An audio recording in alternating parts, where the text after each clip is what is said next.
మనం మాట్లాడే మాటల సందర్భాలలో ఇలాంటి పదాలను మనం చాలా సందర్భాల్లో ఉపయోగిస్తూ ఉంటాము. అది ఎప్పటికీ కాదు.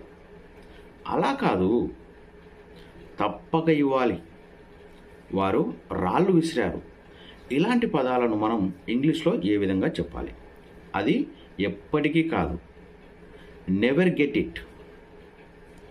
అలా కాదు, నాట్ సో. తప్పక ఇవ్వాలి, మస్ట్ గివ్, వారు రాళ్ళు విసిరారు, దే ఫెల్డెడ్ స్టోన్స్. ఇలా చెప్పేసేయండి, సరిపోతుంది.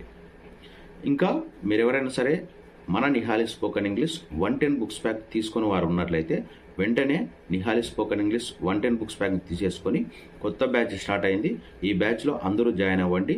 సో మీరు బుక్స్ కోసం నా సెల్ నెంబర్ 70757937 ఈ నెంబర్ కాల్ చేసేసి వెంటనే ఆర్డర్ చేసేసుకొని ఈ బ్యాచ్లో జాయిన్ అవ్వండి. Thank you friends.